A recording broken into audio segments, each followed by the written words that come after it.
Magandang gabi po mga kapatid, mga kaibigan, mga minamahal. Sa pangalan ng ating Panginoong Hesus, ako po'y bumabati ng isang napakagandang gabi. At ngayong oras na ito, muli ay dadako po tayo sa ating programa, ang Tinig ng Pag-asa. Isang tinig na nagmumula sa ating Panginoon na kapag narinig po natin ang kanyang salita, ito po'y nagbibigay ng pag-asa sa ating buhay. At kung tayo po ay may mga kabigatan sa buhay, may problema, may sakit karamdaman, manampalataya lamang po tayo sa ating Panginoon at siya po ang magbibigay lunas sa lahat ng ating mga karaingan. Kaya sa gabing ito, muli, dadako po tayo sa banal na kasulatan at pag-usapan po natin ang sinasabi ng aklat ng Efeso, chapter 5, verse 20, na kung saan ito po ang ating theme verse. At ang title po ng ating pag-aaralan, Why do we need to thank the Lord? Bakit kailangan nating magpasalamat sa ating Panginoon? At ang subtitle po nito ay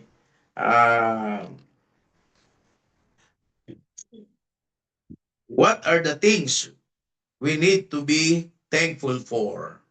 Ayan, ano daw po ang mga bagay na kailangan natin pagpasalamat sa Panginoon? Nais ko pong basahin ang banal na kasulatan sa Efeso chapter 5 verse 20. In the name of our Lord Jesus Christ, always give thanks for everything to God the Father in the name of our Lord Jesus Christ. So dito pa lamang po sa mga salitang ito ay nag-uutos. Ito po isang utos ng ating Panginoon. Sunggitan ni Apostol Pablo na tayo po ay magpasalamat sa lahat ng bagay sapagkat ito po ay kalooban ng Diyos. Sabi riyan, in everything, we must give thanks to God, the Father, in the name of our Lord Jesus Christ. Yung 1 Thessalonians 5:18, ang sabi po dyan, be thankful in all circumstances, for this is God's will for you who belong to Christ Jesus. Ang sabi po diyan, ipagpasalamat natin sa Panginoon ang lahat ng pangyayari, all circumstances, sapagkat ito po ay kalooban ng Diyos sa lahat ng tao na kay Kristo Jesus. Ang ibig po sabihin niyan, lahat po ng taong nagtitiwala, nananampalataya sa ating Panginoon o nakipag-isa sa ating Panginoon, wala po tayong ibang dapat na gawin kundi magpasalamat sa ating Panginoon sa lahat ng pangyayari. No? Kaya negative yan o positive, tandaan po natin, ipinahintulot po ng Diyos yan bilang mga Kristiyano, bilang mananampalataya, nangyari po yan dahil merong mas magandang plano si Lord. Bagamat kumisan, hindi po natin nagugustuhan yung nangyayari, pero ang sabi ng Biblia, be thankful in all circumstances. Ang tanong, why do we need to thank the Lord? At paano po natin maipapakita, ma-express ang ating gratitude sa ating Panginoon? Dito po sa Psalms 100 verse 4 o awit 100 talatang 4, sabi po diyan, enter his gates with thanksgiving, go into his courts with praise. Give thanks to him and praise his name. Sabi po diyan sa ating pagtungo po sa templo, sa pagpasok pa lang po natin sa bahay-sambahan ay tayo daw po magpasalamat na. At ihanda natin ang ating sarili para magpuri at sumamba sa kanyang pangalan. Sa awit 107 verse 22, ang sabi po diyan, let them offer sacrifice of thanksgiving and sing joyfully about his glorious acts. Ang pagpupuri po pala sa Panginoon at pagpapasalamat ay may kasamang pag-awit ng may kagalakan. So kung tayo po ay may mga pagsambang awit, meron din po tayong papuring awit ng may kagalakan sa Panginoon. At ito po ay kalooban niya. Nakakalugod po sa Diyos kapag tayo umaawit at hindi naman pagandahan ng boses talaga yan. ang pag-awit po natin sa Diyos ay kinalulugdan ng Diyos kung ito po ay taos sa ating puso na inihahandog natin sa Panginoon. Ang sabi po ng Colossians 1 verse 12, always thanking the Father, He has enabled you to share in the inheritance that belongs to His people who live in the light. So dito pa lang po makita natin na sabi ng banal na kasulatan, tayo po, kung tayo po ay nagpapasalamat sa ating Diyos Ama sumasalangit, siyempre sa pangalan ng ating Panginoong Hesus, ay kabilang daw po tayo sa mga tagapagmana, no? At kumbaga may share tayo sa inheritance, no? Sa ating mga blessing na nanggagaling sa Diyos, no? That belongs, sabi niya, no? To His people who live in the light. At kung tayo po'y namumuhay sa liwanag ng salita ng Diyos, tayo po'y tagapagmana. At dahil tagapagmana, ay dapat magkaroon po tayo ng kagalangan. May mana tayo eh. Di po ba? Sabi ng Colossians 3:17, and whatever you do or say, do it as a representative of the Lord Jesus, giving thanks through Him to God the Father. No? Tayo po pala ang representative ng langit, no? O ng ating Panginoon. At dapat makita po sa ating buhay na tayo lagi nagpapasalamat, no? Sa ating Diyos Ama. Sabi po ng awit 50 verse 14, make thankfulness your sacrifice to God and keep the vows you made to the Most High. So, maging sa gawain po ng pagbibigay, Kasi pag sinabing sacrifice sa Old Testament, you are giving something sacrificially, no? Yung handog natin sa Panginoon, ibigay daw po natin ito ng may pagpapasalamat. Ayan. And keep the vows you made to the Most High. Kapag tayo daw po'y nangako sa Diyos,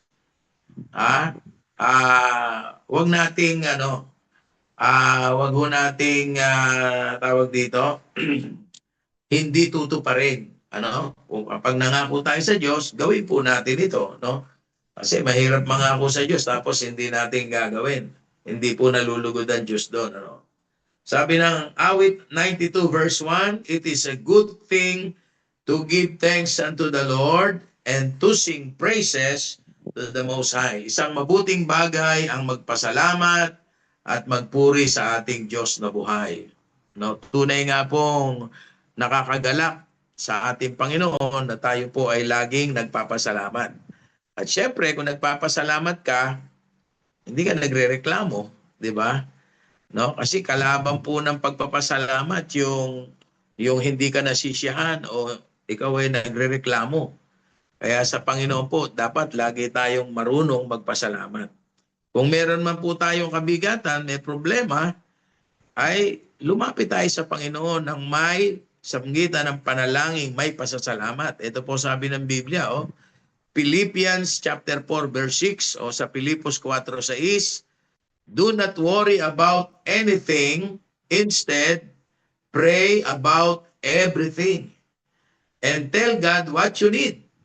And thank Him for all He has done. Kung ano man daw po ang ating kailangan sa Panginoon, ipanalangin natin ito. Ang kita ng panalangin, may pasasalamat. Bakit po tayo magpapasalamat? Kasi may pananampalataya po tayo na yung ating hiniling o hinihingi sa Panginoon, kita ng panalangin, ay tinanggap na natin. At yan po ang kalooban ng Diyos. Di ba sabi ng Mark 11:24, when you pray, believe that you have received them and you shall have them. No, kahit wala pa, ang kinin natin na nariyan na, at dahil nariyan na, magpasalamat na po tayo. Meron po kasi mga tao na bago magpasalamat, sigurista, no? Parang parang yung kumain na hindi na nalangin. Nung matanong siya, bakit hindi ka nanalangin? Bakit hindi ka nagpasalamat? Eh sabi niya, bakit ako magpapasalamat? Eh hindi pa naman busog. Di ba? So, ibig sabihin po noon, sa lahat ng bagay na inilalapit natin sa Diyos, manampalataya po tayo na ito ay natanggap na natin at tayo po ay handang magpasalamat. Ayan. Dito po sa 1 Timothy chapter 4, verses 3 and 4, ito naman po ay patungkol sa ilang mga pagkain, ano? No? Na at ito po ay kumisan may mga lingkod ng Diyos kuno na ipinagbabawal po yung ilang mga pagkain. Pero sabi rito sa 1 Timothy chapter 4, verses 3 and 4, they will say it is wrong to be married and wrong to eat certain foods. But God created those foods to be eaten with thanks, no? By faithful people who know the truth. Since everything God created is good, we should not reject any of it but receive it with thanksgiving. Kailangan daw po nating tanggapin ang lahat ng bagay na mabuti na ginawa ng Diyos ng may pasasalamat. So wala pong bawal basta binasbasan ang kapangyarihan ng Diyos. Ano po? Sa Daniel chapter 2, verse 23, si Daniel po ay nagpasalamat sa Diyos. Ano? Sabi niya rito, I thank and praise you, O God of my ancestors, for you have given me wisdom and strength. You have told me what we ask of you and revealed to us what the king demanded. So ito po si Daniel ay sa kanyang pananalangin ay lagi rin po siya nagpapasalamat. At alam niyo po, ito si Prophet Daniel ay mapananangilin po ito. Lagi po siyang nananalangin. Sabi nga ng Bible, 3 times a day. No? Eh tayo po, kung minsan 3 times a day ding nananalangin, yun ay sa panahon na tayo kakain o tatanggap ng blessing. Pero ito si Daniel, sabi niya, nagpapasalamat siya at nagpupuri sa ating Diyos sapagkat binigyan siya ng kakaibang karunungan at lakas na nagmumula sa Panginoon. So, we should thank God always. Always, ano? Sabi po ng awit 28 verse 7, the Lord is my strength and shield. I trust Him with all my heart. He helps me and my heart is filled with joy. I burst out in songs of thanksgiving. Kita niyo po si David, no? Kahit sa kanyang pag-awit, kahit sa kanyang paglaban sa mga kaaway, ay lagi po siyang nagpapasalamat, no? Sa panahon ng kanyang pananalangin, lagi po siya nagpapasalamat. Ngayon, how to express or how to show our gratitude to the Lord? Paano daw po nating ipapakita yung ating gratitude o yung batag dito, espiritu ng mapagpasalamat, no? Una po, dapat po nating maintindihan na tayo pong lahat, bagamat nagkasala at makasanlibutan, una, tayo po'y minahal ng Diyos. At siya po'y nasulat sa aklat ng Juan 3:16. Ano po sabi doon? Gayon na lamang ang pag-ibig ng Diyos sa buong sanlibutan, kaya't ibinigay niya ang kanyang bugtong na anak, ang ating Panginoong Hesus, upang ang sinuman na sumampalataya sa Kanya hindi na mapahamak, kundi magkaroon ng buhay na walang hanggan. At dahil sa pag-ibig ng Diyos, na gayon na lamang, dapat po tayo magpasalamat kasi minahal tayo ng Diyos kahit tayo po ay makasalanan. No? Sabi ng 1 John 4:7 and 8, ito po sabi ni John, dear friends, let us continue to love one another. For love comes from God, and anyone who loves is a child of God and knows God. But anyone who does not love does not know God, for God is love. No? Tayo po mismo bilang mga nilikha ng Diyos, lalo na po mga Kristiyano na po tayo, sabi po ni Apostol John, tayo daw po ay magmahalan sapagkat alam natin na ang pag-ibig po ay galing sa Diyos. At ang sino mang umiibig, no, sa Diyos at sa kanyang kapwa ay nakakakilala sa Diyos. Ang sino mang hindi umiibig ay hindi kumikilala sa Diyos sapagkat ang Diyos ay pag-ibig. Ayan. So dito po natin makikilala kung sino po yung tunay na mga anak o lingkod ng Diyos. Yung umiibig sa kanyang kapwa, hindi dahil mahal din siya nito. No? Kasi ang Panginoong Hesus nagturo mismo sa atin eh. Ano po sabi niya? Love your enemy. Kahit pala kaaway natin, pinaiibig ng Diyos. No? Sa totoo lang, nung una, hindi naman tayo kabati ng Diyos eh. Kaaway nga tayo eh.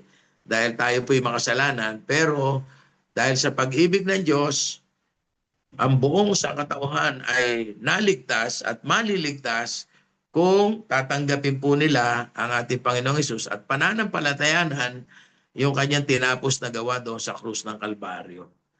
Ito po sabi ng awit 95 verse 1 to 3. No? Come, let us sing to the Lord. Let us shout joyfully to the rock of our salvation. Let us come to Him with thanksgiving. And let us sing psalms of praise to Him. For the Lord is a great God and a great King above all gods. So tayo po ay, no? Tayo po ay pinapayagan ng Diyos na sumigaw eh. Sabi niya, no? Let us shout joyfully to the rock of my salvation, of our salvation. Let us come to Him with thanksgiving, no? With singing and praising to Him. Ayan. Alam nyo, kapag po sa gawain ng Panginoon, kumisan, may mga kapatid po tayo, hindi ho naintindihan ito eh. Kasi kung naintindihan nila ito, kahit pa sila may kabigatan, may problema, magpapasalamat sila sa Diyos. No? At lulundag sa tuwa dahil nakilala nila ang ating Panginoon. Ayan. Sabi ng 106 verse 1, ng awit, praise the Lord, give thanks to the Lord, for He is good, and His faithful love endures forever. Actually, ito po ay yung Psalms 106 po na yan. Pag binasa nyo ng tuloy-tuloy, no? Lagi sinasabi, His faithful love endures forever. Yun daw po niyang kanyang tapat na pag-ibig ay magpawalang hanggan. Sabi ng 107 verse 15 ng awit, let them praise the Lord for this great love and for the wonderful things He has done for them.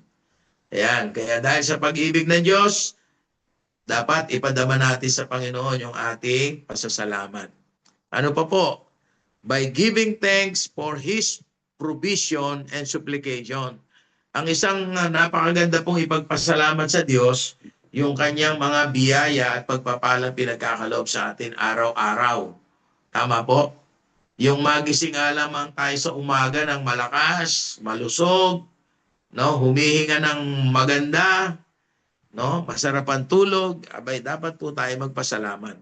Sabi ni Daniel, yung binasa natin kanina, Daniel chapter 2 verse 23, nagpapasalamat po siya sa Panginoon na Diyos ng kanyang mga ninuno dahil binigyan siya ng karunungan, ng lakas, at itinuro sa kanya yung mga bagay na hindi pa niya nalalaman. Actually, itong mga salitang ito ay nasulat kasi during that time, meron pong isang hari na nakapanaginip, no? Nakakita siya ng vision, nakapanaginip siya pero hindi niya maintindihan. Kaya pinatawag niya ang lahat ng mga engkantador, lahat ng manghuhula para i-interpret yung kanyang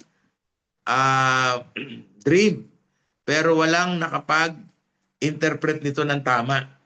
Sabi pa nga nung isa sabi niya, mahal na hari, sabihin niyo po kung ano inyong panaginip at i-interpret namin. Sabi ng mahal na hari, kung talaga matatalino kayo, dapat alam nyo. No? Kung kayo yung mga manghuhula at propeta, dapat alam nyo kung ano na panaginipan ko at magagawa nyo itong interpret. At hindi po nila nagawa yon. Pero si Daniel, na binigyan ng karunungan ng Diyos, na interpret po niya. at siya po ay ipinromote ng Panginoon during that time.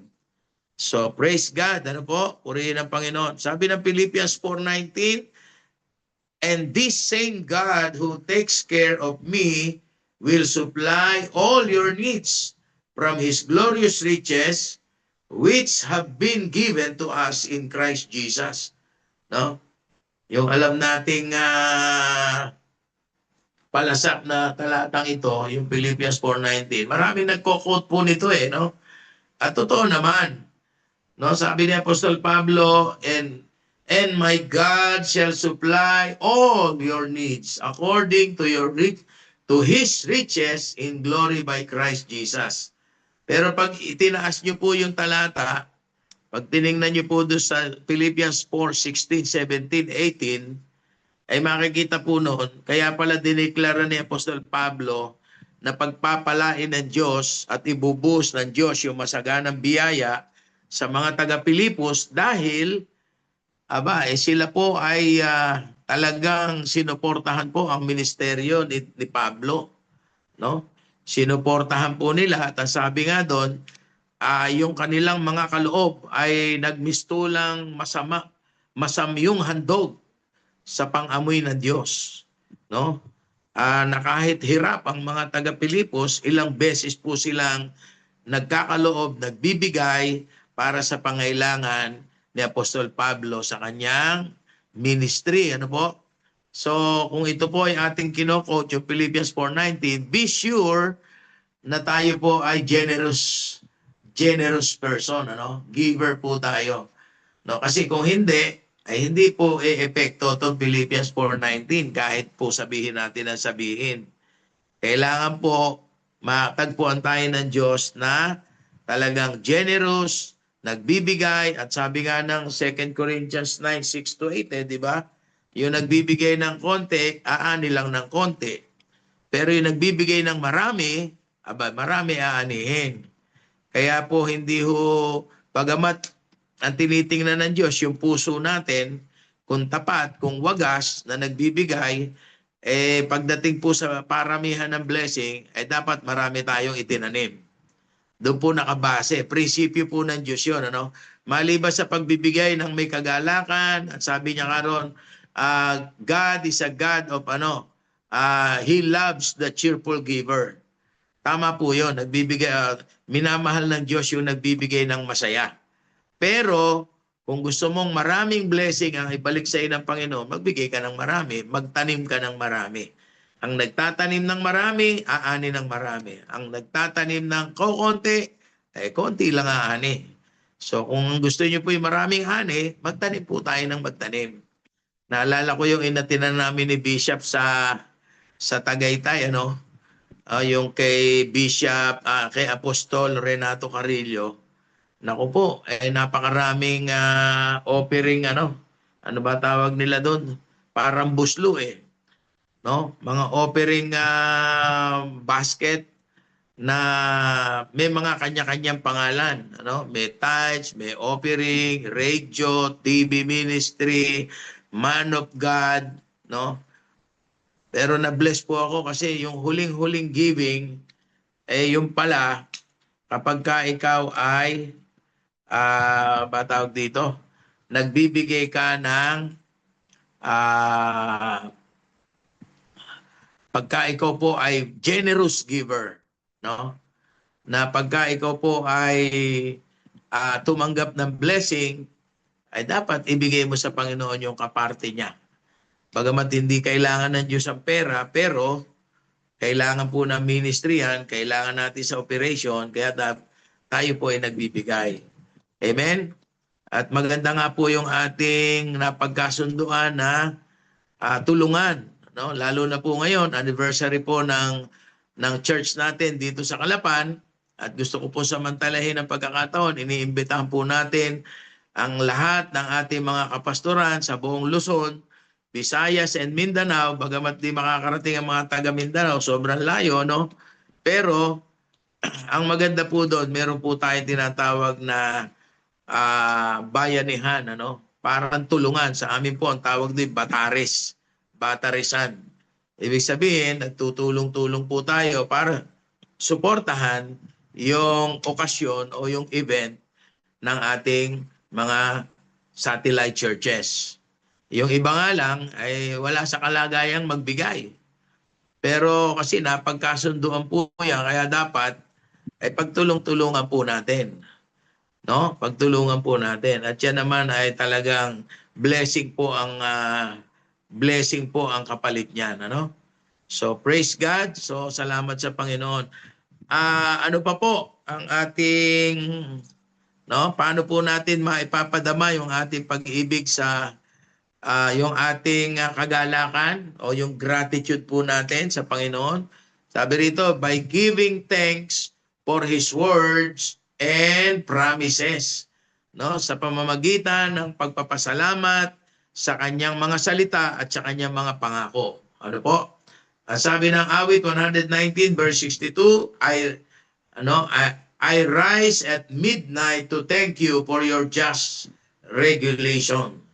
No? Sabi ni David, gumigising pa siya sa hating gabi para lang magpasalamat sa Diyos dahil sa kanyang mga salita o dahil sa kanyang mga pangako. Ano po? Sabi ng Colossians 3:16, let the message about Christ in all its richness fill your lives. Teach and counsel each other with all the wisdom He gives. Sing psalms and hymns and spiritual songs to God with thankful hearts. No? Tayo daw po ay magpasalamat, umawit, no, ng mga salmo, ng mga himno, ng mga spiritual na awitin sa Diyos ng may pasasalamat, na may pusong handang magpasalamat. At ito po ay kinalulugdan ng ating Panginoon. Ano po? Another one, by giving thanks for His creation. Aba, napakagandang ipagpasalamat po sa Diyos yung mga bagay na nilikha ng Diyos nung una pa man. Sabi nga ng Biblia, nilikha muna ng Diyos yung pangangailangan ng tao, no? Yung isda, yung ibon, yung mga hayop sa gubat, lahat ng bagay ginawa ng Diyos para sa ikabubuti ng tao. At saka pa lang tayo nilikha ng Diyos ayon sa kanyang wangis, ano? So sabi po rito sa Psalms 136 verse 3 to 9, give thanks to the Lord of Lords. His faithful love endures forever. Give thanks to Him who alone does mighty miracles. His faithful love endures forever. Give thanks to Him who made the heavens so skillfully. His faithful love endures forever.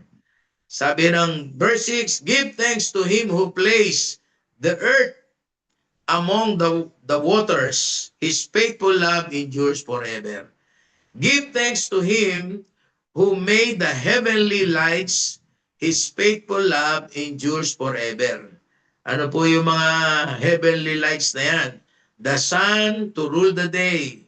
His faithful love endures forever. And the moon and the stars to rule the night. So, purihin po Panginoon, ano? No? Lahat ng mga nilikha ng Diyos dapat nating ipagpasalamat sa Kanya. Amen. Praise God. So, ito po ang kalooban ng Diyos. At, no?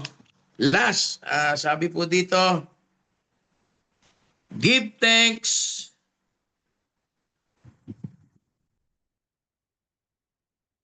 for His forgiveness. Magpasalamat daw po tayo sa Diyos sa kanyang pagpapatawad at paglilinis sa lahat ng ating mga karumihan, lahat ng ating mga kasalanang nagawa.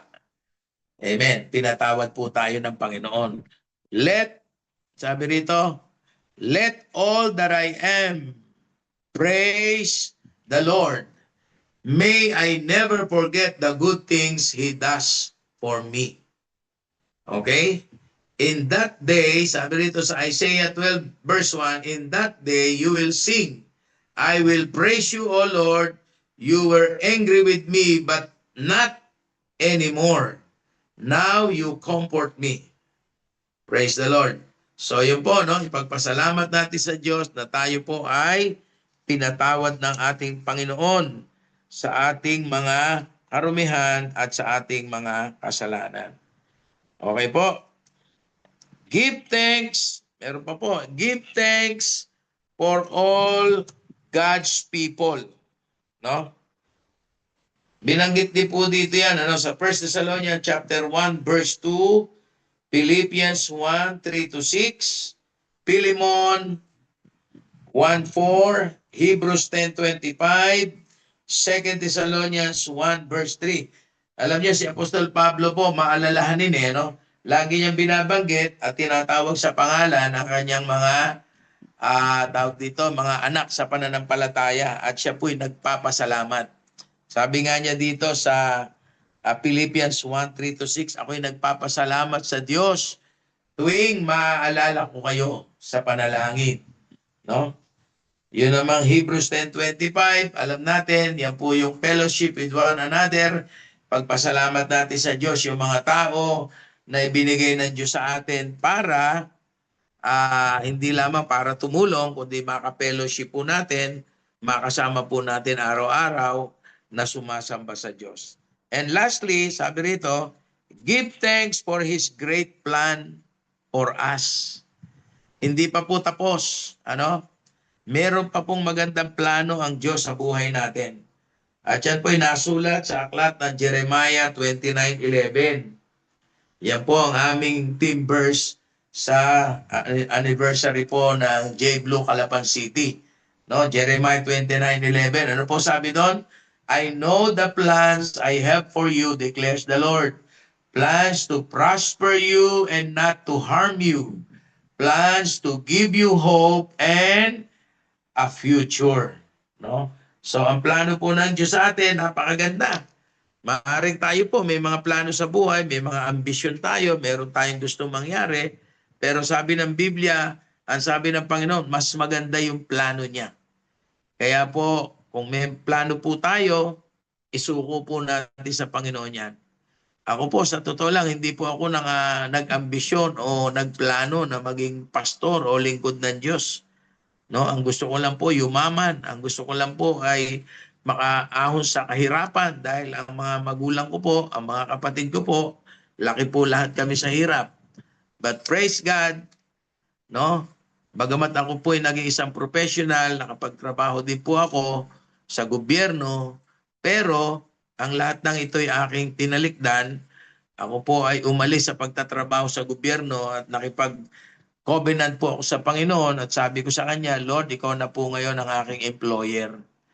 At dahil ikaw ang aking employer, alam ko, hindi mo ko pababayaan. At alam niyo po, history na po yung sumunod doon. Nakatapos po lahat ang aming mga anak ng pag-aaral, no? At may mga pamilya na, isa na lang ang wala. At kami pong mag-asawa ay walang ginagawa ngayon kundi maglingkod sa Panginoon. At kung saan man kami dali ng Diyos, purihin ang Panginoon. Amen?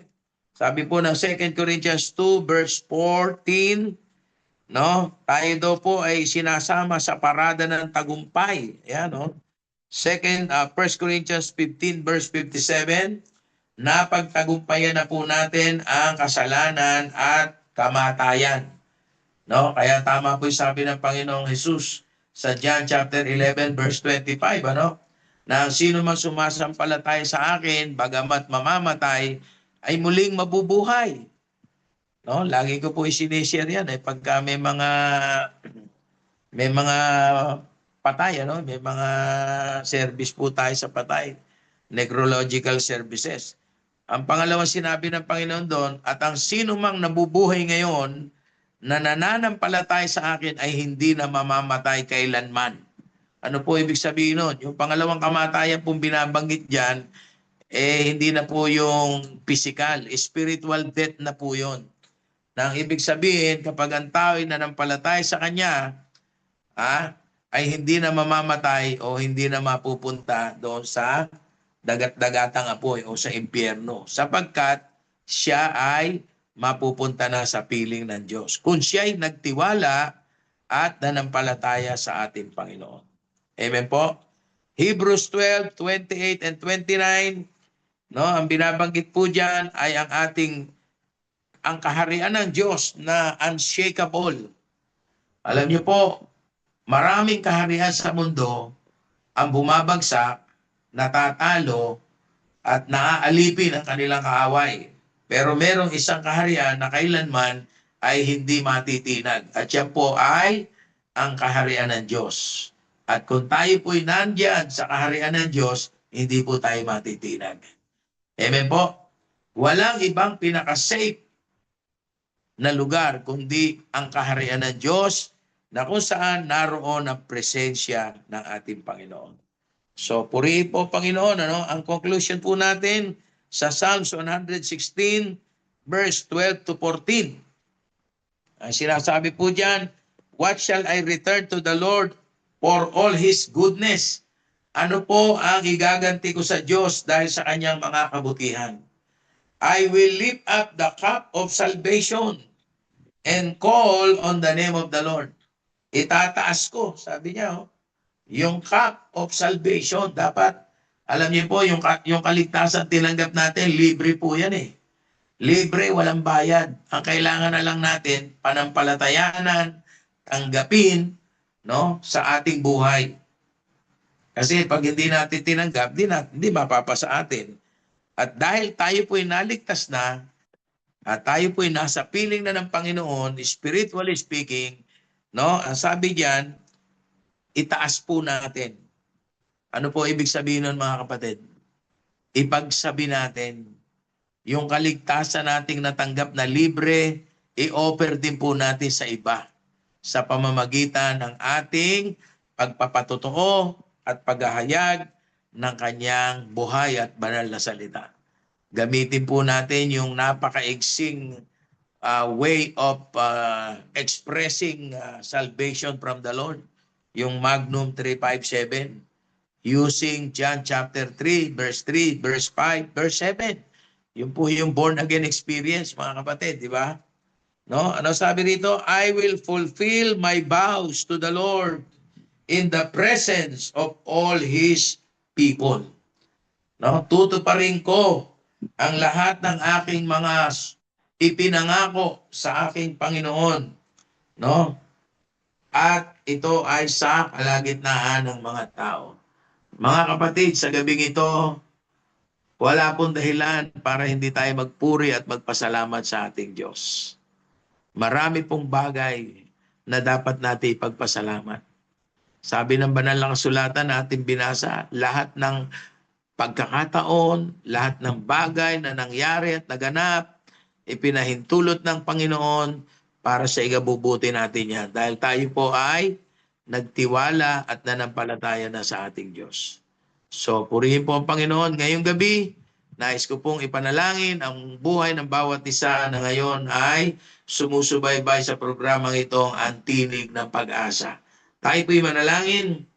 Dakilang Diyos, Amang Banal, sa gabing ito nagpapasalamat po kami sapagkat niloob mo na minsan pa ay maunawaan namin ang katotohanan na nagsasabi ka, Panginoon, sa iyong buhay at banal na salita na sa lahat ng oras, sa lahat ng pagkakataon, sa lahat ng mga bagay na aming natatanggap o hindi namin natatanggap, kami magpasalamat.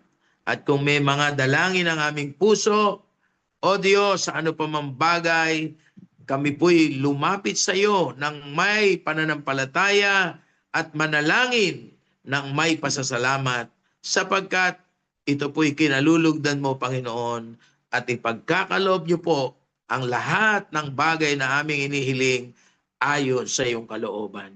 Marami pong salamat. Pagpalain niyo po ang lahat ng mga lingkod mo, lahat po na sumusubaybay sa programang ito, Ang Tinig ng Pag-asa.